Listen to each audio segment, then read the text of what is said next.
nakakagutom din talaga yung mga ano no? Nakakagutom din talaga no? Doon sa bago natin. May bago ng pangalan po Hindi na FOMO Nakalimutan ko lang yung name. Pero masasarap yung mga food Abangan daw natin yung pizza nila. Tsaka okay. Sayang din yung dati, pero much better naman siguro yung susunod.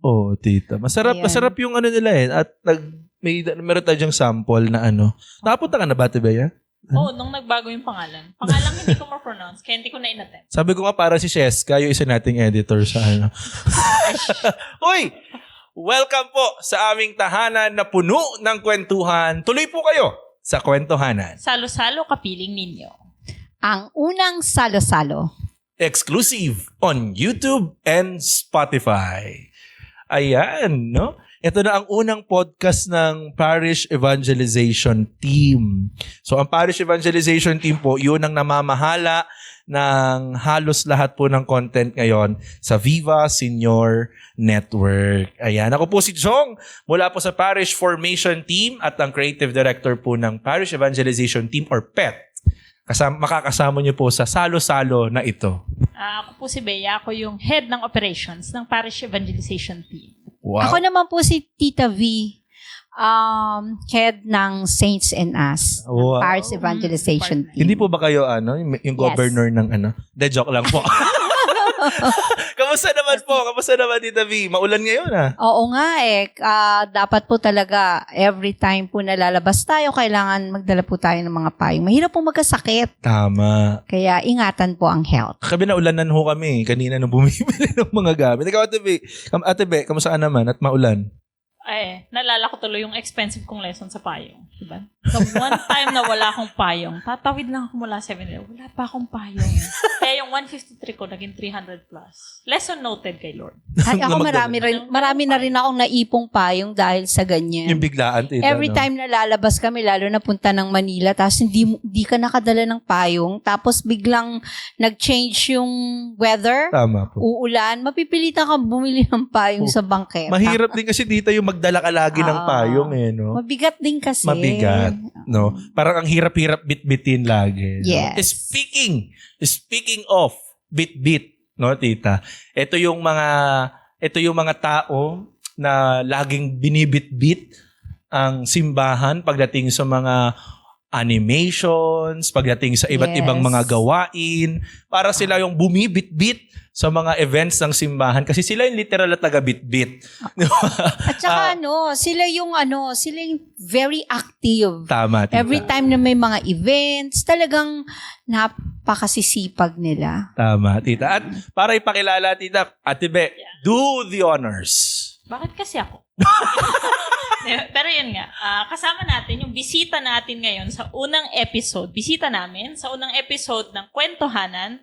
Siya ang coordinator ng Parish Youth Ministry ng parokya ng Santo Niño de Molino, si Ace. Yeah. Ayan, hello po. Magandang buhay sa ating lahat. Speaking of bit-bit, binit-bit po talaga ako ng pet dito. Bit-bit na bit-bit, no? Huwag ka kabahan, kahit ikaw ang first guest.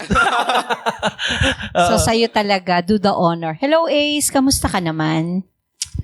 Okay naman po, medyo maulan. Sabi ko nga po, mag-ingat ang lahat at mag-ingat siya.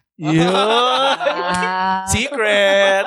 Oy, teka lang, papaalala ko lang pakaalala ko lang sa mga nakikinig at sa nanonood ngayon. Ito po ang unang episode. Kaya kung ano man po ang aming mga technical difficulties dito ay pagbigyan nyo na.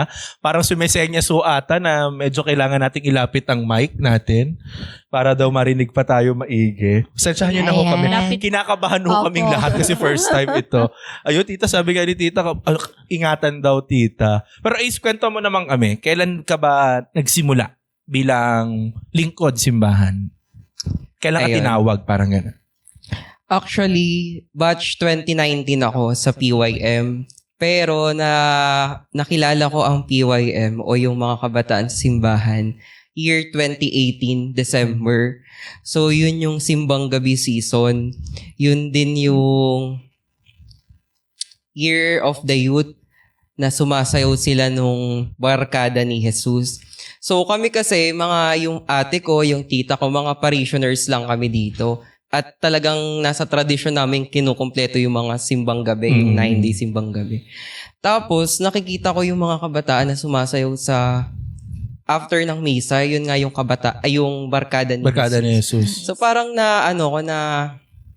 napatanong ako, paano bang sumali dito? Ganyan. Tapos, hanggang sa nagtuloy-tuloy yun, hanggang nakikita ko pa rin yung mga kabataan na may mga ginagawa sa simbahan. Sobrang unexpected. Kasi, hindi ko naman sukat akalain na kilala yung taong yun. Pero, naging friend kami or naging mutual kami sa FB. Okay. Yun yung dahilan kung bakit ko natanong yung ministry sa kabataan. Though may mga kabataan naman na mutual dahil sa elementary school, na mutual sa social media. Pero yung taong yun talagang di ko alam kung paano kami naging mutual. Biglaan, no? Oo. Parang no?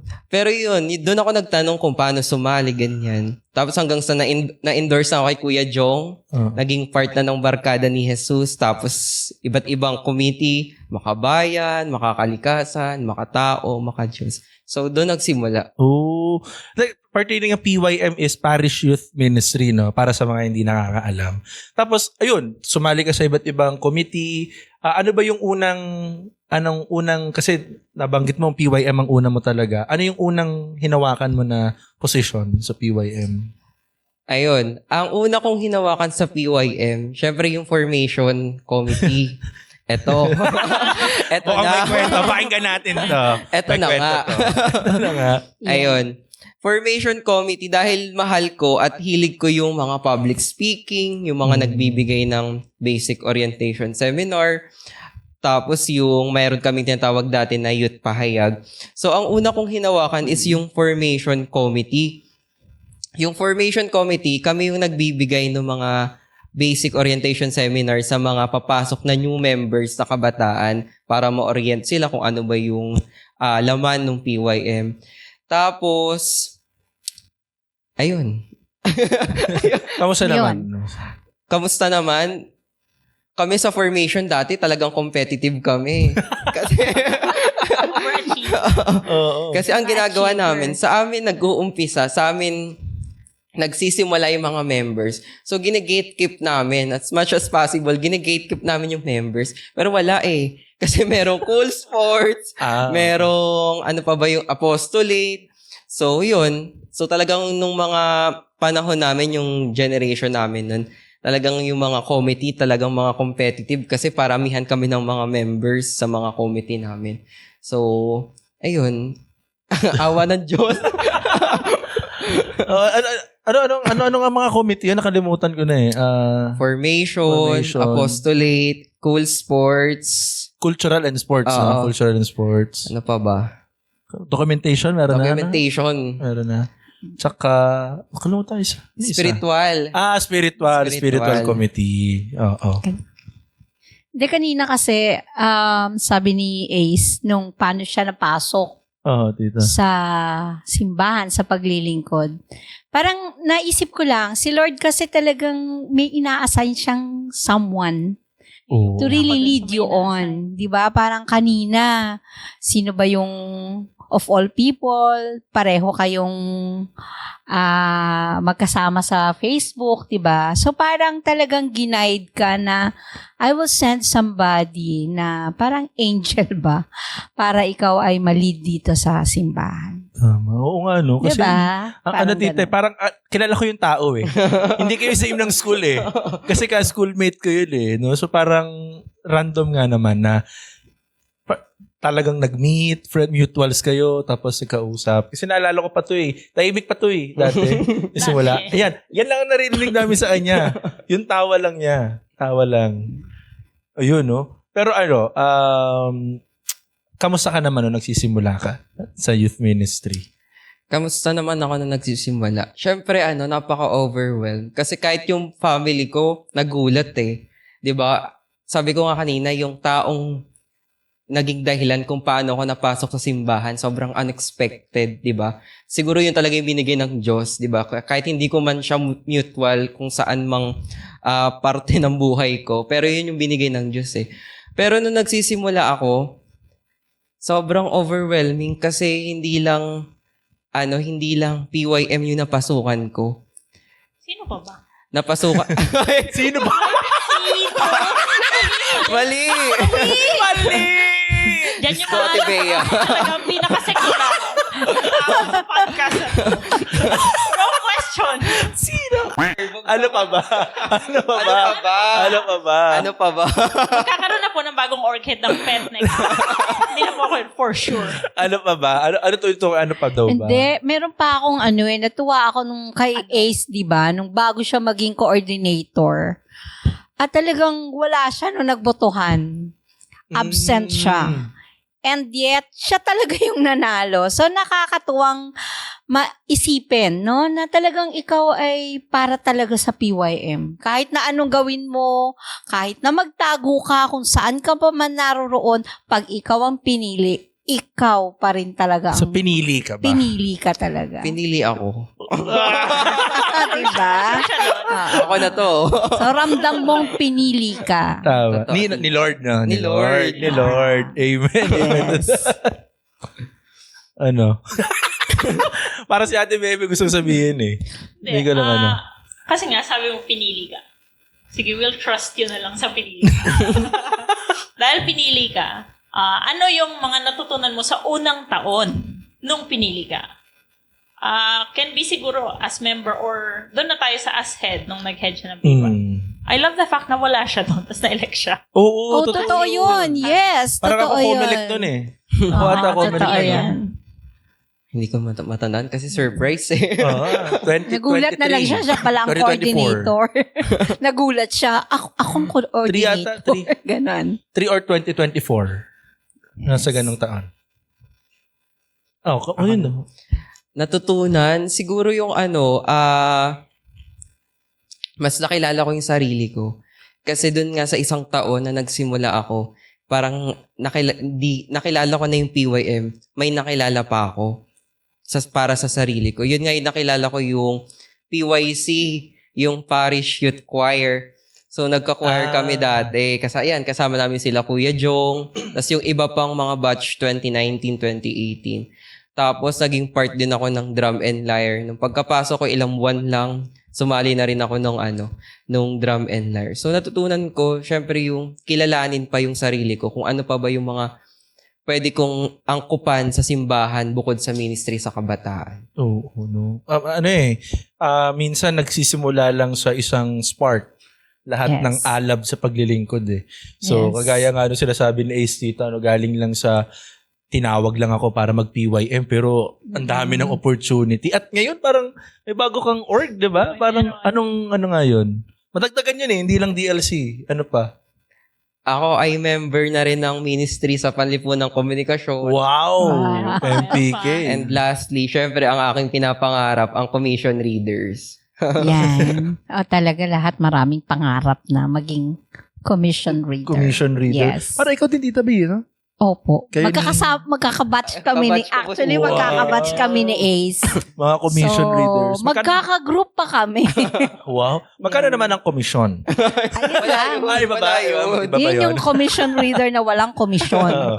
Sa dami ng, ilang taong ka na? 2018, 2019 ka sumali. That's almost, how many years na? 2019, 20, 21, 22, 23, 24, 25, 26, 7 years na paglilingkod. Ano yung pinakamasarap na bahagi ng paglilingkod mo nun? Sa akin ngayon, yung mga taong hanggang ngayon kasama ko. Wow. Simula nung batch ko. Kasi, yun nga, sabi nga ni Tita V, di ba? Naging coordinator ako nang hindi ko alam. Siguro yung mga taong kasama ko pa rin ngayon hanggang sa paglilingkod namin ngayon. Kasi, sabi ko nga, di ba? Shout out mo, pwede mo yung shout out. Sino ba yan? Sino ba yan? Shout out. Huwag na. Baka may makalimutan. Oo, sumama pa ang loob. Sige, continue. Yung mga taong hanggang ngayon kasama ko, hanggang ngayon naniniwala at nagtitiwala. Kasi hindi lang naman din para sa akin, di ba? Kundi para sa amin at para sa PYM. Yes. Ano, Tita? Wala lang naman. Hindi, kasi nakakagulat din eh. Nakakagulat oo yung nga, oo nga. bihira ho yung may mga ganong tao na Yes. from the oo. very start, nakasama mo hanggang ngayon, patuloy kayo. And tinetreasure yung mga ganong klaseng tao. Eh. So, ano yung pinakamahirap na i-handle sa... Ano din, as coordinator siya. Oo, tita. as coordinator. As coordinator. Nag-start po ako na coordinator. Siguro yung yung members. Yes.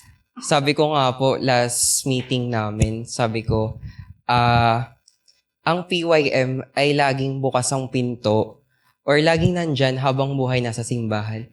Pero ang kabataan or ang members ng PYM, seasonal. Yun nga po yung sabi ni sister sa amin nung nagbigay siya ng talk about vocation, na ang kabataan ay seasonal. Kasi hindi naman po habang buhay may kabataan, ay hindi naman po habang buhay nasa PYM ka. Katulad po natin, tita, di ba, na pinasok natin ang commission readers ngayon. Kasi yun po yung nakikita ko or nakikita natin na maipagpapatuloy natin sa mga susunod na taon. Yes. Yun po, yun yung pinakamahirap na pagdaanan ko as coordinator is yung mga members. Kasi hindi ko po, sabi ko nga po ayoko na mag-please. Kasi dati talaga nagpi-please ako eh. Tapos sinasabi ko talaga kay Lord na please Lord, pabalikin mo. Na please sana bumalik yung dati. Pero siguro talagang binigyan ako ng sign ni Lord na hindi lahat permanente. Oh. Lahat seasonal. Ang ganda. Yes. Para mga kabuti lang, Opo. Uulpot, pag may, yung kabataan na sports fest nyo. Opo. Maraming Maraming lumalabas barkada. na mga bumabalik yung mga kabataan. Pag tapos na yon, wala na rin. So, siguro, part talaga yon. Ang pinakamahirap i-handle yung tao. Tama. Kahit saan naman eh. Kasi may sari-sariling decision yan eh. But so, tita, maganda yung Oo. punto ni Ace na hindi lahat permanente. Yes, totoo Hindi, yun. parang sa age natin, ako pa-transition na towards hindi na youth, no? Oo. O di ko natuturo yung iba na magta-transition, yung nakaputi. Ako na. Pero ako parang parang elderly na ako tapos nasa youth pa rin. Oo, di ba? Diba? May ganun baliktad naman ako eh. Oo. Kahit na anong nag-age ka na, pero bumabalik ka talaga sa youth. Kasi masaya at masarap silang kasama. Lalo na pag nararamdaman mo na yung mga kabataan, yung pagpasok mo ng simbahan, lahat makikita mo sila magbibless, ganon. Yes. Parang iba kasi yung feeling na nararamdaman mo yung respeto ng ating mga kabataan na everywhere you go, andyan sila. Minsan nakapila. So, Tama. hindi pa nila na kakalimutan yung mga values na dapat ay meron Yun ang sila. maganda, tita, sa siguro yun ang isa sa culture na meron ng PYM ng Yes. parokya ng Santo Niño de Molino. Mm-mm. Halos lahat ng mga lingkod dito kilala nila at ginagalang nila as Filipino, as how Filipino respect their elders. Na ganun. Parang hindi ho nawala, tama tita, hindi nawala yung Traditional na values. form. Oo. And yun yung bihira yun Yung kabataan na pagdating mo sa parokya, magmamano ka. Hindi nga lang mano yung mga yung totoo. tita eh. Totoo yun. Sige, paano yung binabate? Oo. Manay. Manay. Oo, Di ba parang close na totoo close, yan. Tsaka parang makikita mo, nasa church tayo, pero yung ramdam mo na para tayong pamilya. Tita, tito, yung ganon. So, yung respect ng bawat isa. So, makikita mo yung closeness ng mga kabataan sa almost yung mga tito-tita eh. Nakikita mo talaga yun. Ganun ka na rin ba sa bahay? I mean, hinubog ka lang. Paano ka ba hinubog ng PYM? O ng simbahan itself, the Santo Niño de Molino Parish? Actually, sobrang laking apekto sa akin ng simbahan. Kasi nga sabi ko nga kanina, 'di ba? Kahit yung pamilya ko nagulat na paano or bakit ako nakapasok ng Ba't simbahan. naman sila nagulat? Oo nga, tanongin natin, bakit ba sila nagulat? Oo nga. Kasi nga kuya, 'di ba? Yung family kasi namin, yung ate ko, yung kapatid ko, yung tita ko. Talagang tradisyon namin na magsimba lang. sumama lang sa mga celebration ng simbahan, Yes. karakol, Oo. prosesyon, simbang gabi. Parang wala talaga sa bokabularyo namin na magkaroon ng kasapi ng pamilya na magiging lingkod Good. simbahan. Wow. So yun. Para nalala ko kung sino yung nangungulit sa akin na isali ka. Sumalangit nawa. Pero gusto ko nila i-acknowledge, no? Si Tita Susan, Garangganaw. Lagi akong ina-approach. Meron may youth sa amin, sa phase 2. Ganto, si Dudas. Dudas ang niya, tawag niya eh. Si Dudas, pasalihin mo. Ako naman, sabi ko, papuntahin niyo po dito. Hindi naman nagtutungo. Siya pala yun. Siya yun. Oo, doon ko lang na-realize, nung naalala kong nag-uusap kami ni Tita Susan, kasi ka-birthday ko si Tita Susan, naalala ko na, tita, si Ace, yung sinutukoy mo na lingkod na namin. Na ganun. Oo nga, si Tita Susan. Ayun nga, so, continue doon sa hinubog. So ayun, napakalaki talaga kasi parang talagang naging siguro parang kayamanan ako ng pamilya. Wow! Buti di ka binaon sa lupa. Yun talaga. Kasi sa 10 magkakapatid, parang ako lang talaga bukod tanging. 10 kayo? Opo. Kilala tatlo. Tatlo lang kilala. Sa 10 magkakapatid, parang ako lang po yung sumubok na pumasok sa loob ng simbahan. Para maglingkod sa Oo, simbahan. tingin ko may mission ka pa since sabi mo nga traditional yung inyong family na churchgoer. So most probably siguro dahil ikaw yung treasure nga nila, magiging bahagi ka rin ng evangelization sa mismong sarili mong Sa pet. pamilya. Diba? O Nire-recruit ko. si Bea sa pet niya na nire-recruit. Ako naman, sa akin naman, May since ordin si Tita. sa family, 'di ba? Since ngayon na nakikita nila na na-value na nila na yung treasure, yung presence mo dito na naglilingkod sa simbahan, might as well hindi mo lang alam pero nai-evangelize mo na rin some of the members of your family. So hindi lang siguro nila napapakita, pero deep in their heart, malaki yung effect nun para sa mga kapatid mo. Amen. Yeah. Ako, may tanong ako sa'yo. Kasi, Ano yun? hindi, kasi, Gusto ko yung mga sagutan niya. Parang next host na to. Para magiging regular host to si Yes.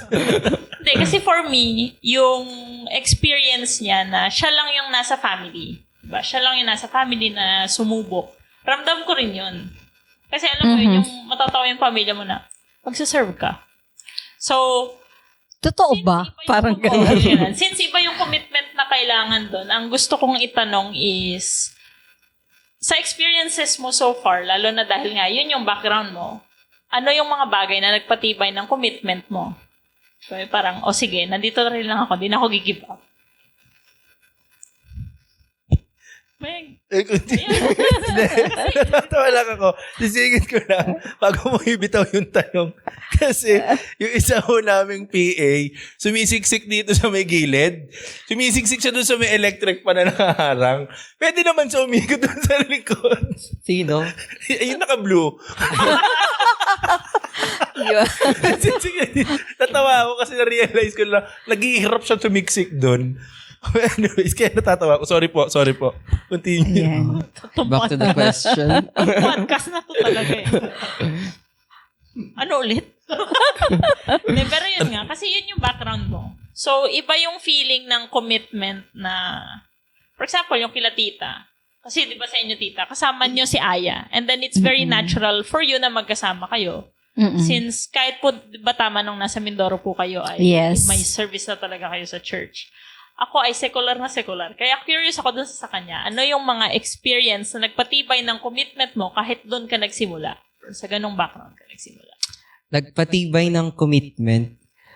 Siguro yun din yung nag-iisa akong taong simbahan sa family namin. Sabi nga ni Tita V kanina, baka hindi ko man nakikita or hindi man nila nakikita, baka naibabahagi ko na through evangelization. Yes. Kaya siguro yun yung naging katibayan ng commitment ko kasi hindi ko man sila madala bilang lingkod simbahan na idadala ko naman sila para sa Diyos. papunta Totoo sa yan. Diyos. Amen. Meron nga ako naalala sabi nila, yung pag-evangelize daw, parang di ba mustard seed?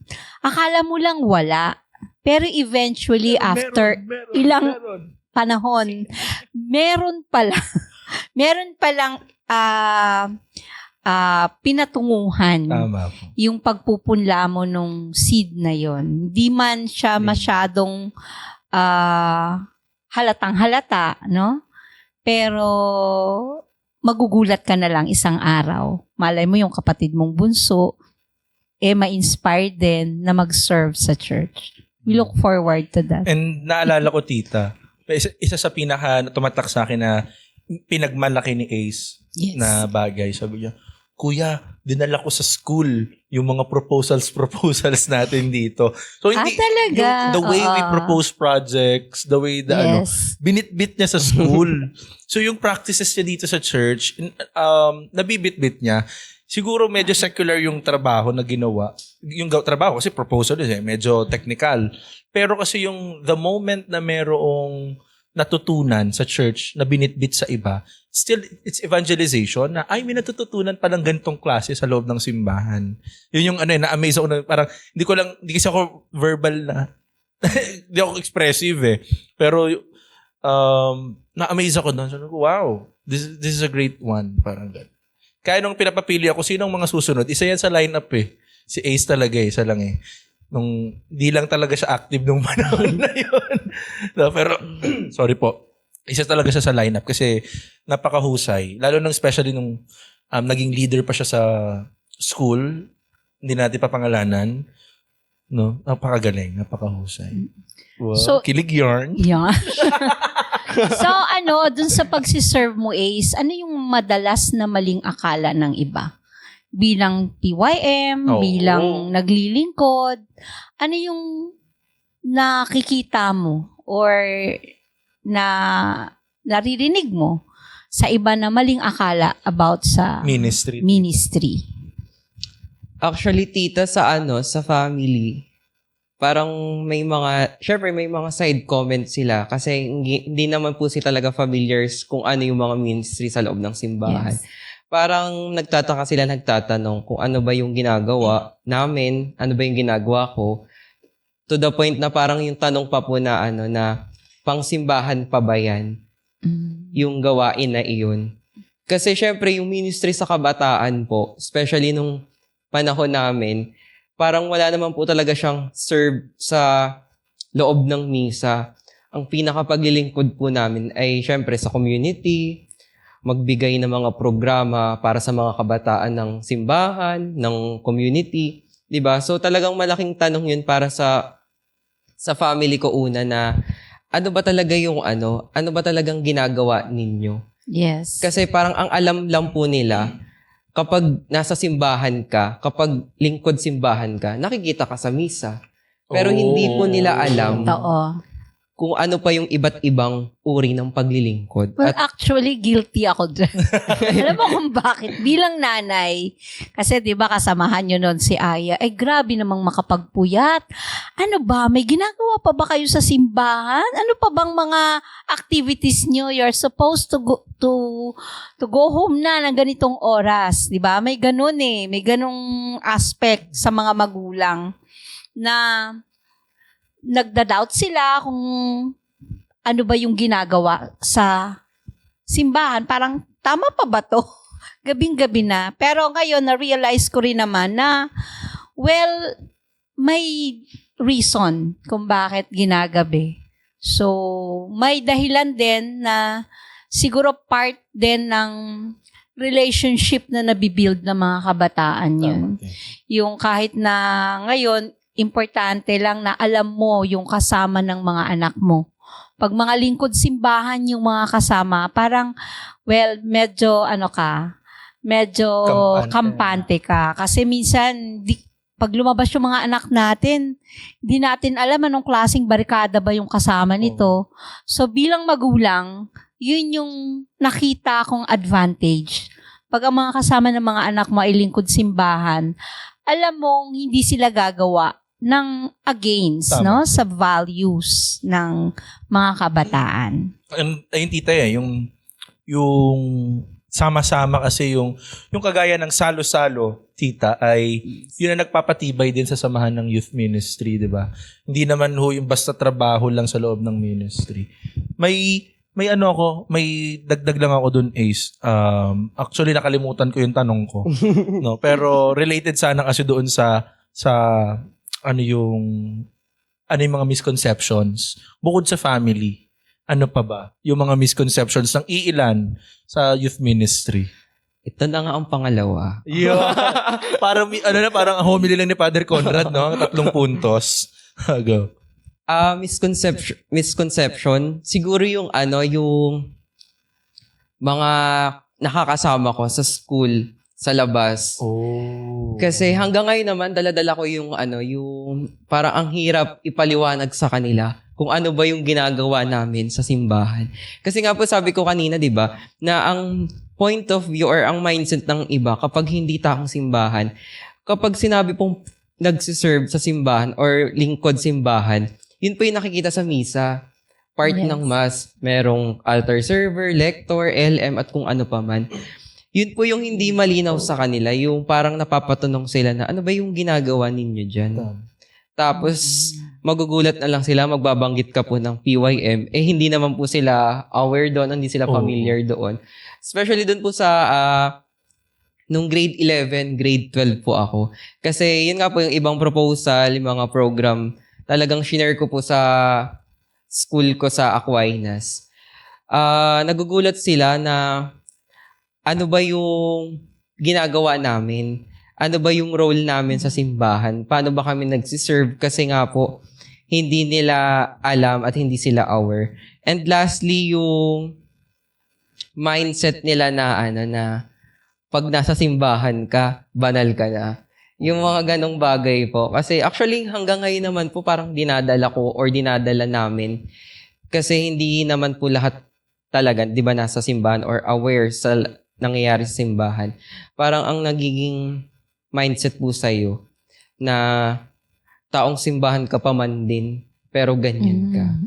Yun po yung isang malaking parang sampal sa'yo na binabato na hanggang ngayon parang dinadala ko po or dinadala namin. Kasi sino ba naman ang perpekto, 'di ba? Sino ba naman pong perpekto na tao, 'di ba? Tao lang din po tayo na nagsisimba, naglilingkod. Pero ang kinaibahan lang po, naglilingkod tayo sa simbahan, pinasok natin ang simbahan para mas lumago yung sarili natin. At Yes. para mas lalong mapalapit syempre sa Diyos. Yeah. At syempre, nasa simbahan na tayo para ipagpatawad lahat ng mga pagkakasala at kasalanan na ginagawa natin sa araw. Tsaka lahat naman tayo, we are all work in progress, di Tama, ba? tita. So, walang napakabanal na nasa simbahan ka. Lahat tayo, di ba nga sinasabi natin, lahat tayo makasalanan. Marami tayong mga flaws. Tama. That's why, yun yung, yun yung parang isang way para ipakita natin yung humility, yung humbleness natin as a person. Kasi lagi naman tayong nagkakamali, nadadapa, di ba? So, ganun lang naman din talaga yung natin sa simbahan, sa paglilingkod. So, hindi naman tayo perfect. Tapos kanina, nabanggit nga ni Ace na hindi alam kung ano talaga yung role ng kabataan. I remember nung minsan lang matanda ko ng simbang gabi, nakakatuwa rin din naman ang ating kura paroko.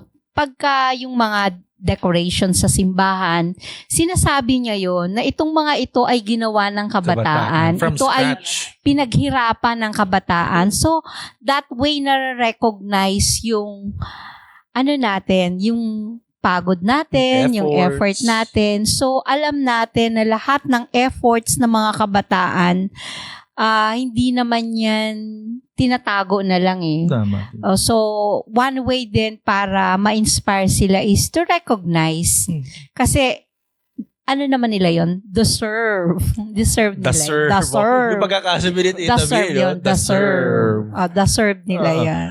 actually, yun yung tatlong duty talaga ng pagiging Katoliko. Sisingit ko na rin para medyo may catechesis ng onte, no? Yun yung hari, syempre formation need eh. Hari, pari, propeta. No? So, hari, you give alms to people, kagaya ng isang hari. Ikaw pari, sacramentals, and then propeta, you proclaim the word. So, hindi yung sacraments lang na you attend the Eucharist, you serve at the Eucharist, you serve at the liturgy of the Eucharist and the liturgy of the word, pero nagsiserve ka as propeta, you proclaim the word. And yun yung trabaho ng ministry natin, no? Yung mga ministry sa diocese ng Imus at yung ministry dito na ina-apply sa parokya, including the ministry sa kabataan, they foster, they evangelize the youth, technically. Yeah, Yeah, ako, ang sa akin, ang pansin ko talaga, sila yung unseen in a Wow. weird way. Hindi kasi you can think na, ay, visible naman yan. Kasi PYM naman sila, so parang, di ba? Hindi, makikita mo yan. Pero, a lot of the effort nila is very unseen.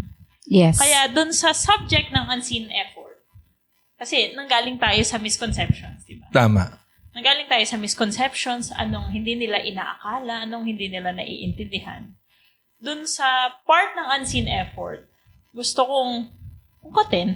Ungkatin. no? Hindi, wag ungkatin. Gusto ko lang malaman, ano yung other side nun? How do you deal with, sige, let's say the difficult side nun. The side na, ay, nag-serve ako, pero nakaka-burnout din pala. Nakakapagod din. How do you deal with that? Burnout, no? Oo, burnout. Pagod. Actually, ngayon sa amin, or noon, di ba, sabi mo nga ate, yung unseen effort, sacrifices, parang minsan kasi hindi siya na-appreciate. Tama. Yes. Sabi ko nga po, di ba, parang hindi magiging buhay ang simbahan kung walang kabataan. Totoo. Correct yan. Totoo yan. Kasi sa simpleng pagkabit po ng banderitas, paglilingkod na ng kabataan ang ginagawa. Tama. So, yun po yung talagang ngayon, talagang tinetreasure namin every season. Talagang tinutulungan po namin si Kuya Jervin. Shout out. Kuya Jervin. Si Kuya Jervin. Kasi sabi ko nga po sa mga youth ministers na nakakausap ko, napakadaling mahalin at ipagmalaki yung iisa mong simbahan. Amen. Pero minsan kasi parang bigay ka ng bigay, walang bumabalik sa'yo. So, yun po yung feeling ko na nararamdaman ko ngayon at nararamdaman namin. Yung hindi mabigyan ng hindi mabigyan ng kapalit dun sa paglilingkod na ginagawa namin. Pero yun nga, sinasabi namin at the end of the day, para saan ba yung ginagawa namin? Totoo. Amen. Para saan ba yung pagkakabit namin ng banderitas na pagkataas-taas? Hindi biro yun, no? Naka-scaffolding kayo kaya. Nakakapagod yun, ha? Nakita ko dito, lagi siyang nasa ladder. Oo, no? Ay, ate, ay. Oo nga. Totoo Ikaw yan. literal yung tinitingala namin. Kasi nagsasabit kayo ng banderitas. Oo. Tapos yung mga sleepless nights nila na paggawa ng mga decorations. Tama. So nawi-witness kasi natin yon. Maraming hindi nakakakita nun. Pero tayong mga kasama nating naglilingkod dahil makikita mo natin sila sa lounge, yon gabi-gabi, di ba? Nagpapagod, At nagpupuyat. umaga, tita. Kasi parang doon na sila natutulog. Sleepless night. Sleepless, tita. Tapos Talaga. matutulog man sila doon na sa lounge. Oo. Diba? Nakikita mo yun. Kaya yun yung mga super efforts at saka mga sakripisyo nila na hindi na nakikita. Mm-mm. Doon sa lahat, kasi kanina parang narinig ko yung nagdarasal ka na lang minsan, Lord, parang ganito. Do you think what's the role of prayer? Ano yung role ng panalangin bilang lingkod? Lalo sa mga kabataan. Sa akin, siguro yung prayer, kung may isa man akong kayamanan, yun ay marunong ako magdasal sa Panginoon. Amen. Kasi talagang aminado ako sa sarili ko na kapag may mga sinusubukan ako na panghihinaan ako, yung simpleng pagtawag lang sa pangalan ng Diyos, Jesus, Jesus, talaga masasabi ko ng prayer sa akin. Kasi, lalo na ngayon sa sarili ko, especially nung na-hospital ako, naakala ko talaga. Mamimit mo na siya, gano'n. Pero yun nga po, yung prayer talaga, yung lalo na po nung nagsimula ako sa simbahan, talaga masasabi ko na ako yung tao, ako yung anak ng Diyos na marunong magdasal. Kasi yung sa simpleng pagtawag lang po sa pangalan niya, talagang araw-araw na ginawa ng Diyos. Amen. Sinasabi ko po yun. Hindi man sentence, paragraph na dasal, pero yung pagtawag po sa pangalan niya dahil napanghihinaan ako ng loob, dahil may problema, or kung ano pa man po. Yun na po yung isang bagay na maipagmamalaki ko at kayamanan ng sarili ko. Oh, yun nga eh. Sa totoo lang, yung prayers talaga, hindi naman siya kailangan yung recited prayers natin. Well, importante yon. Pero minsan yung, halimbawa napagod ko na, Lord, pagod na ako. That sentence lang, na Lord, pagod na ako, parang isang way na yan ng prayer eh. Na parang kinoconnect mo yung sarili mo sa Diyos. Panginoon. Yes, Na tita. siya yung hinihingan mo ng, pwede nga, di ba? Sabi ko nga eh, kung magrarant tayo, kung ano man yung gusto nating sabihin, napapagod na tayo, laging may Panginoon na nakikinig. Parang So, yung ano, tita, you submit yourself yes, to God. oo, yes. Mahalaga ho yun eh. Yung meron tayong relationship with God. Siguro ano is, kasi mahirap eh. Kanina binanggit mo na parang ang daming judgment ng tao. Ang daming expectations rather ng tao. No? Ikaw, paano mo kina-counter yon sa gawa mo? Kumbaga parang, paano nakikita ng tao si Kristo sa mga ginagawa mo? Kasi parang, sorry po, Aktukat, ano lang, si Ace ay coordinator din ng Campus Youth Ministry sa school na yon. School mo ngayon, no? Wow. Tama, di ba? Talaga lang. Binitbit ho niya yung PYM, siya ang bumuhay. O, di Kasama ba? ho ng babaeng nakablo kanina na Oo, tumatawid di doon. ba? Nakakatuwa. Imagine. Last semester po. Yeah. O, di ba? Last semester. Okay, at least, nag-start. Pero paano nga nakikita paano mo pinapakita o paano mo binibitbit si Kristo sa mga ginagawa? Siguro po sa akin yung pagbibigay ng pagmamahal at pagmamalasakit sa mga kabataan, especially ngayon. Kasi kung paano mo po sila itrato at kung paano ka po nila itrato. Kasi sabi ko nga po, 'di ba, na ang kabataan ay seasonal, hindi permanente na nasa ministry or nasa PYM. Pero yung mga taong naniniwala sa iyo, nagtitiwala sa iyo, at nagbibigay ka ng pagmamahal at pagmamalasakit, doon mo nakikita na kasama mo si Kristo at doon nila nakikita na may Kristo. So, yun po. Nice. Ako, siguro para to shorten, one word na pwede mong i-describe ang buhay lingkod simbahan ng mga kabataan. One word. No explanations ba? O pwede mag-explain? Paliwanagin mo na, sayang yung Okay. Sige. Oo Sayang nga. one word. Oo. Yun. Sige, one word na gusto mong sabihin para sa... one word na to describe everything as a lingkod simbahan na kabataan. One word. One word ba yun? Two word yun. Pagbigyan. Sige. Safe place po. Safe. Sabi ko nga po sa listening circle last time na ang SNDMP ay talagang safe place ko.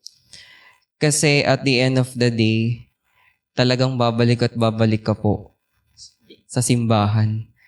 Kasi especially ako po, na sa 7 years, hindi naman po ako tatagal dun kung hindi ko pahinga ang SNDMP. Wow. At kung hindi ko pahinga ang PYM. Ang ganda. So, yun po.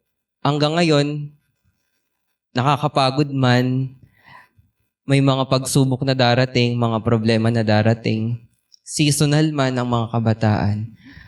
Pero, masasabi ko pa rin po sa sarili ko na safe place ko ang simbahan. pati ang PYM. Yes. Tingin ko magandang nabanggit advice. niyo yung SNDMP. So, doon po sa mga hindi po masyadong aware, Santo Niño de Molino Yes. Parish. Yung po ang SNDMP. Tama, tita. Siguro maiksi na lang kadugtong nung sinabi mong safe space ang simbahan. Aral para sa mga bagong servant or quick advice para generally sa mga kabataan. Sa mga kabata, ano ba yung papasok pa lang? O pwede papasok pa Mga lang. dati na. Mga tumanda na sa ministry. Siguro kung nagdadalawang isip ka or nagtatanong ka sa sarili mo, mag-umpisa ka sa maliit na bagay. Kasi doon mas bibigyan ng Diyos ng linaw kung talagang ipapasok ka ba niya sa paglilingkod sa simbahan. Amen. Parang one step at a time. Opo. Tama. So, yun. Kumbaga, everything in time. Yes. Ang ganda nun. Ang importante is, naihakbang mo na yung isang paa mo. Tama. Hayaan mo na lang si Lord ang mag-lead sa'yo kung ano yung mga susunod pa. Tama. Speaking of that, tita, susunod, medyo salo-salo kasi ang tema natin. Ay, no? Talaga So ba? kung Yung maganda kung- yung susunod. tama, salo-salo. Pag salo-salo, kailangan natin ng pagkain. Tita, ano ba ang pagkain natin ngayon, Tita V? Wow, ito yung gustong-gusto natin eh. Pika-pika siya. Wow! O, diba? Meron na ba kayong idea doon? Parang chichirya yun Oo. Baybaw. Walang iba. Hindi siya nawawala sa mga handaan. Hindi nawawala sa handaan. Hindi siya nawawala. Ano kaya yan, Tita? Favorite ng anak ko yan. Ano yan, Tita? Lumpiang Shanghai. Wow! Ayan na. Ayan na. Bit-bit ni Mary. Ayan, kumaway pa. Ayan. Kung i-relate natin ang ating kwentuhan, siguro isa-isa tayo. Kung i-relate natin ang ating kwentuhan sa Lumpiang Shanghai, paano natin marirelate itong napag-usapan natin, Tita? Ako Sino ba? Una? Sino ba una? O, Well, Pompiang na lang. Oh. O, Pompiang. Ayan, sige, Maiba una. O, Tita, ikaw na lang. ba? O, pag gano'n na lang ikaw. Nag-usap-usap ata tayo. Well, ang Lumpiang Shanghai kasi, sa lahat ng handaan, nandyan siya palagi. Okay. So, masarap siyang kainin, no? Kahit na nakakamay lang, kahit na tapos yung ingredients niya, yun yung pinaka-importante eh.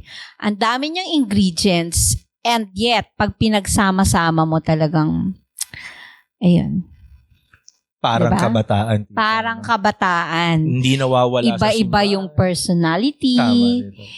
Meron dyang, wala, basta iba-iba sila.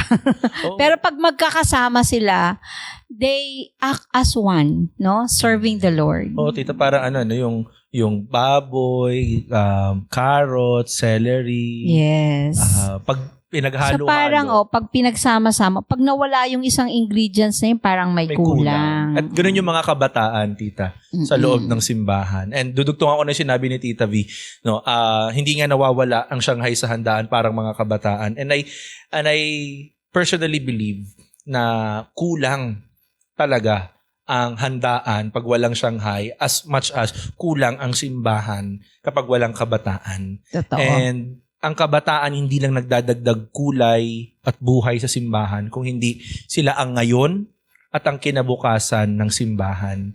Without them, kagaya ng Lumpiang Shanghai, hindi natin malalaman yung identity ng simbahan. Parang hindi mo, Filipino ba yan pag walang Shanghai? Parang Filipino handaan ba to? Di ba, yun ang unang pumapasok, pag Filipino handaan, kung di pansit, Shanghai. Yun eh. So I think, personally believe, ganoon ka-essential sa buhay, simbahan, ang kabataan. Kasi hindi lang sila yung ngayon at bukas, kung hindi sila yung nag-identify kung gaano kabuhay ang simbahan. Identifier sila kuno. Yes. Ate Becca. Sa akin, siguro, doon talaga sa team ng unseen. Yes. Kasi iba-iba yung timpla ng Shanghai. So, and then you're not really sure what you're gonna get until you finally bite into Tama. that thing. Yeah. Tama. Pero, para sa akin, yung pagka-unseen nun is part of what makes it special. And sa akin, kabataan talaga yung may kaya nun in a way na mahal ko po ang ibang ministries, to be clear. Pero, hindi. Kasi sa akin, Nag-disclaimer. oh, Oo. mahalaga yun. Hindi. And then, I'm so glad ba Oh. na For part me- ako ng kabataan na. Wow. For me kasi, Saya. yung pagka-unseen nila, that's part of what makes them important. Kasi madali naman yung magsaserve ka kapag ka-visible ka. Tama. And then, mas mahirap na yun. Yung nagsaserve ako kahit hindi ako visible, kahit hindi nila maintindihan, even if they take it for granted. Kasi maraming hindi nakakita. Pero, pag yan kinagat mo at yan ay life-changing Shanghai, you will never forget. O, diba? Parang PY. Ganun. O, yun. Yes. Ikaw, Ace, baka meron kang... Copy paste na lang po. Siguro sa akin po yung Shanghai, parang isang mission ng PYM. Sabi nga po ni Tita V kanina, di ba? Iba-ibang ingredients. Parang iba-ibang kabataan. Pero kapag nagbuong isang ministry, isang mission na naglilingkod. At gusto ko lang din po idagdag yung kay Ate Bea, sobrang ganda ng unseen. Hindi po natin malalaman yung lasa kung hindi natin titikman. Kasi hindi naman po natin nakikita kung ano yung laman niyan or kung ano yung ingredients na inano niyan. Parang PYM nga po, di ba? Na hindi nila malalaman, hindi nila makikita kung hindi nila aalamin. Tama. Totoo. Di ba? Kung ano po yung role ng Kung hindi mo kabataan. tatry. Yes. Kung ano yung ginagawa ng kabataan sa simbahan. At ito pumasok lang sa isip ko habang binabanggit ni Ace yung iisang lahok. Mabilis na lang bago tayo tumawid sa last segment. Ang nagbuklod yung rapper. At ang nagbuklod ay ang Diyos. The rapper is our God, our Lord. Iba yung lahok, iba yung pinagsama-sama sa loob, pero pinag-isa at binuklod ng iisang rapper ng iisang Diyos. And sabi nga ni Ace, pag walang-wala na, Jesus, banggitin mo lang. It's a sign of connecting with Greatest name of Him. all. Greatest name of all. Kasi siya ang magiging lumpia rapper sa mga kabataan na iba't iba ang ugali at talento. Amen. Amen. Yes, Ace, amen. bago yon. Ikaw ang unang bisita sa aming kwentohanan. Baka naman meron kang memorabilia dyan na pwedeng ibigay o iwan para i-display namin dito sa aming Ala, wait lang. Ano ba? Kunyari, no? Sabi ka sa acting eh. O niya cut to. wala ka Oo, dyan. totoo. Ano ba? Siguro ito na lang, yung bracelet. Oh.